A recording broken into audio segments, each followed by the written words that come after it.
Hey guys, welcome back to my channel. My name is Tolu Frimpong, and on this channel I share my journey to financial freedom and financial independence. The content on this channel is all about living your best life on a budget. If that's of interest to you, please do give this video a thumbs up and please subscribe to my channel if you have not yet done so. In today's video, I'm going to be doing a budget walkthrough.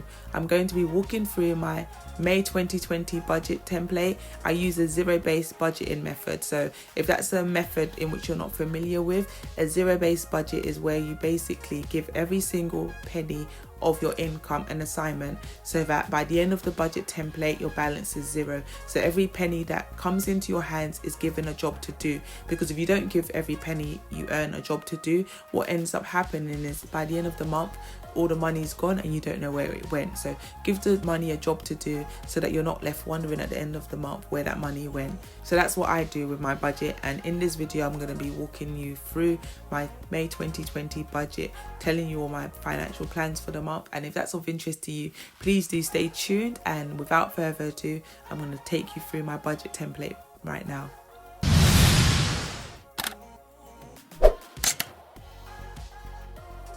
Okay, so let's dive right into the numbers. So first of all, you can see that our opening balance is negative, it's red, which is not great, but it's because we overspent so much in the month of April. I talked about it a lot in my budget close video for April, which I'll link in the description bar below.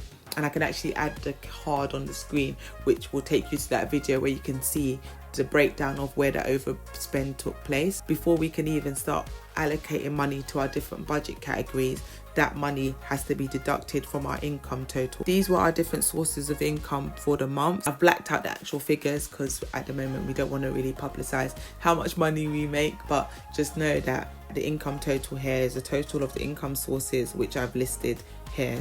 Okay, so moving on to the expenses category. So this month I've budgeted £200 for groceries, which is higher than my £50 in which I budgeted in April, and higher than we usually budget for food. Actually, we usually budget £170 a month for food, but because we overspent so much last month, I had to negotiate with my husband to increase the budget slightly to £200. So I need to make sure we stick to that £200 budget for the month.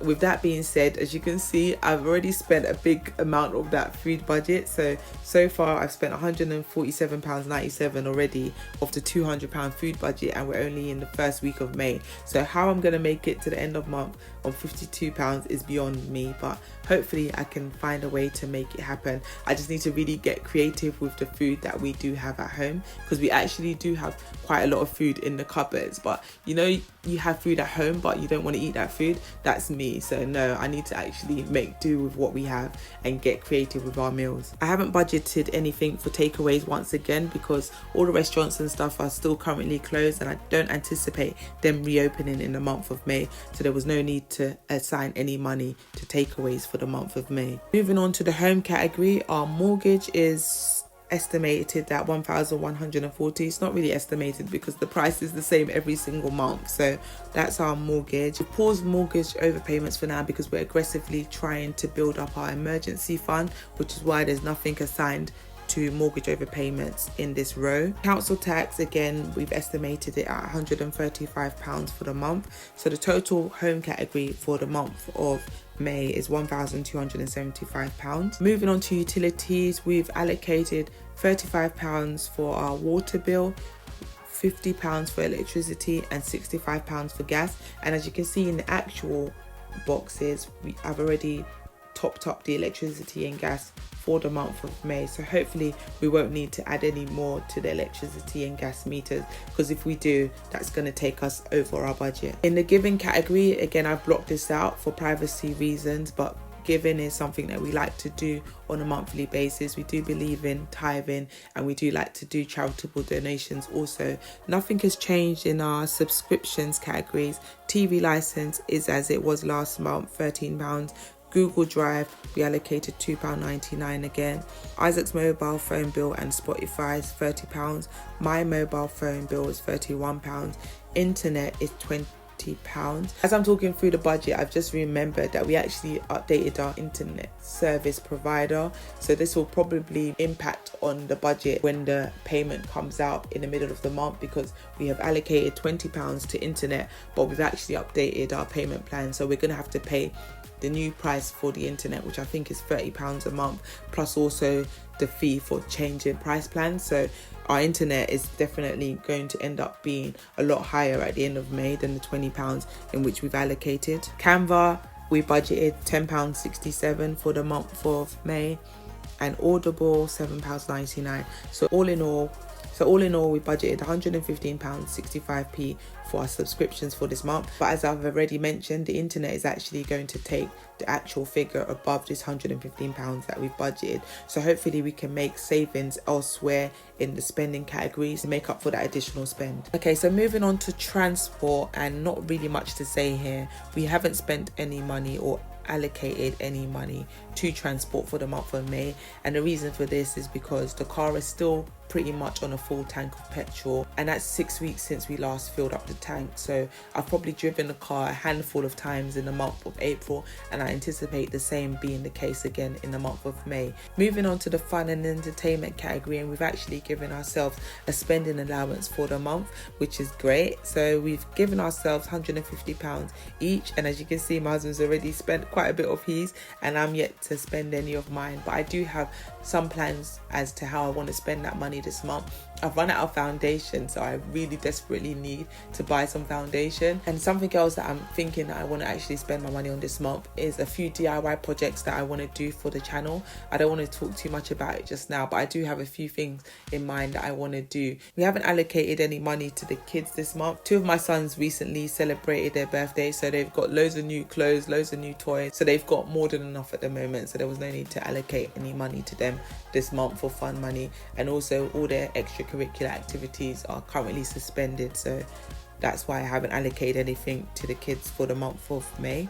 Moving on to insurance, car insurance, we haven't allocated anything to, neither have we allocated anything to home insurance. The only insurance in which we have allocated money to is our life insurance. That doesn't change, so we've allocated it £46 for the month of May. Moving on to childcare, we don't have any childcare costs. Moving on to miscellaneous, so in the miscellaneous category, these are just any expenses that don't fall into any of the budget categories that we have. We haven't actually allocated anything to miscellaneous for the month of May. I don't know if this was a smart move thinking about it, but hopefully we don't have any unnecessary expenses or anything prop up that we need to pay for. I guess expenses that are not planned for will probably come out of the emergency fund anyway, as opposed to out of our budget thinking about it. So yeah, we haven't allocated anything to miscellaneous, so that's on 0 for the month of May. We haven't allocated anything to our savings and investment account for this month. As I mentioned before, our priority right now is building our emergency fund, so nothing has been assigned to investment account and nothing has been assigned to our sinking funds. So all our sinking funds at the moment are on pause. Everything from our holiday fund to our Christmas funds, all those sinking funds are currently on pause while we aggressively save our emergency fund.